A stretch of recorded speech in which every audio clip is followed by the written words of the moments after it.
మన VVIT university absolute discipline, absolute education.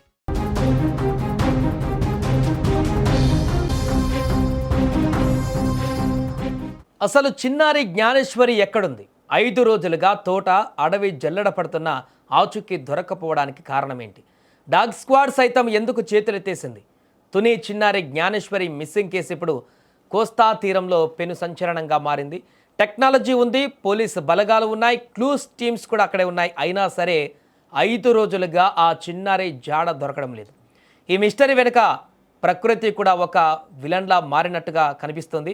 ఇప్పుడు అవుననే అంటున్నాయి అక్కడ పోలీసు వర్గాలు కూడా. తుని పరిసర ప్రాంతాలలో 5 రోజులుగా చిన్నారి జ్ఞానేశ్వరి కోసం గాలింపు చర్యలు ముమ్మరంగా కొనసాగుతున్నాయి.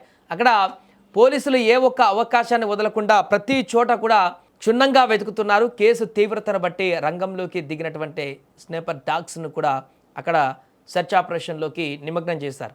సాధారణంగా ఇలాంటి కేసుల్లో పోలీసు కుక్కలు ఇచ్చేటువంటి క్లూస్ చాలా కీలకంగా మారుతాయి. నేరస్తులైనా తప్పిపోయిన వారైనా సరే వాసన బట్టి, వారికి సంబంధించినటువంటి ఏదో ఒక ఐటెం వాసన బట్టి ఈజీగా ఆ డాగ్స్ కనిపట్టేస్తాయి.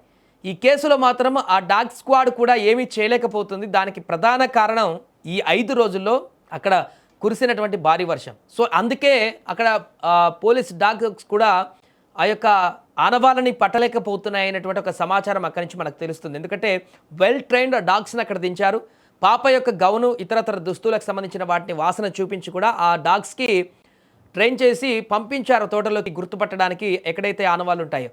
కానీ ఇవి కూడా జాడ దొరకబట్టలేనటువంటి పరిస్థితి ఏర్పడింది. దానికి ప్రధాన కారణము తప్పిపోయినటువంటి 2 రోజులు వరుసగా నాన్ స్టాప్గా అక్కడ భారీ వర్షం కురిసినట్టుగా చెప్తున్నారు. ఈ వర్షం కారణంగానే ఈ యొక్క భూమిలో మొత్తం కూడా ఆ యొక్క వాసన మారిపోయి ఆ కుక్క ఈ యొక్క ట్రైన్డ్ డాగ్స్ కూడా వాటిని పసిగట్టడానికి ఇబ్బందిగా ఉంది అన్నటువంటి ఒక సమాచారం కూడా తెలుస్తుంది. సాధారణంగా వర్షం పడినప్పుడు నేలపైన ఉన్న వాసనలు పూర్తిగా మనకు చేంజ్ అయిపోతుంటాయి. అంతకుముందు వరకు ఉన్నటువంటి వాసనలు కూడా కొట్టుకుపోయి వర్షం పడడం ద్వారా వచ్చినటువంటి ఒక కొత్త ఫ్లేవర్, స్మెల్ అనేది అక్కడ వస్తుంటుంది. గాలిలో తేమ పెరగడం వల్ల స్నేపర్ డాగ్స్ స్మెల్ను గుర్తించేటువంటి అవకాశం చాలా తక్కువగా ఉంటుందంటే చెప్తున్నారు. ఈ అడ్డంకి వల్లే డాగ్ స్క్వాడ్ కూడా చిన్నారి ఎటువైపు వెళ్ళిందనేది కరెక్ట్గా పసిగట్టలేకపోతున్నట్టుగా కనబడుతుంది. అటు వర్షం పడడం, ఇటు ఆధారాలు దొరక్కపోవడంతో పోలీసులకు ఈ కేసు ఒక పెద్ద సవాలుగా మారింది. దీంతో ఇప్పుడు పోలీసులకు మిగిలింది పాపతో పాటు వెళ్ళినటువంటి ఆ కుక్క మాత్రమే. ఏదైతే వీళ్ళు పెంపుడు కుక్కగా భావిస్తున్నారో అక్కడ ఆ కుక్క మాత్రమే. ప్రస్తుతం ఆ కుక్కను అక్కడ బంధించారు. ఎందుకంటే అక్కడ పాప పోయినప్పుడు ఈ కుక్క కూడా పోయింది. 2-3 రోజుల వరకు కనిపించలేదు. మంగళవారం సాయంత్రం మళ్ళీ తిరిగి ఆ ప్లేస్కి వచ్చింది. ఆ తర్వాత వింతగా బిహేవ్ చేసి మళ్ళీ ఎక్కడికో వెళ్ళిపోయింది. ఆ తర్వాత మళ్ళీ కనిపిస్తుంది. దాన్ని పట్టుకొని ఇప్పుడు అక్కడనే బోన్ లాగా వేసి బంధించారు. కారణం ఆ కుక్క ఎక్కడికి వెళుతుందో పసిగట్టడం, దాని వెనుక పరిగెత్తడం కష్టంగా మారింది. కాబట్టి ఇప్పుడు దానికి ఒక ట్రాకర్ని ఏర్పాటు చేసి, ఏదైతే అడవుల్లో పులులను కానీ వాటికి ట్రాకర్ ఇలాంటిది చేస్తారో అలా ఒక ట్రాకర్ని కుక్కకి అటాచ్ చేసి దాన్ని తోటలకు వదిలిపెడదామని ఇప్పుడు ప్లాన్ చేస్తున్నట్టు కనపడుతుంది. తద్వారా అది ఎక్కడెక్కడికైతే వెళ్తుందో, చిన్నారితో పాటు ఇది 2 రోజులు వెళ్ళింది కాబట్టి, కనపడలేదు కాబట్టి ఈ యొక్క ఆనవాళ్ళు చిన్నారి ఎక్కడో ఈ కుక్క వెళ్ళినటువంటి పెంపుడు కుక్క వెళ్ళినటువంటి ప్రదేశాలకు అది మళ్ళీ వెళ్తుంది. అక్కడికి ట్రాకింగ్ సిస్టమ్ ద్వారా, నావిగేషన్ ద్వారా వీళ్ళు ఇక్కడ ఉండి చూసి ఆ ప్రాంతానికి వెళ్ళి కనిపెట్టవచ్చు అనేటువంటి ఒక ఆలోచనతోటి ఇప్పుడు ఆ సాంకేతికతతోటి ఇప్పుడు సరికొత్త వ్యూహంతో అడుగులు ముందుకు వేసేందుకైతే సిద్ధమవుతున్నారు. ఆ ట్రాకింగ్ ఆధారంగా జ్ఞానేశ్వరి ఆచూకీ కనిపెట్టేటువంటి పనిలో ఇప్పుడు పోలీసులు నిమగ్నమవుతున్నారు.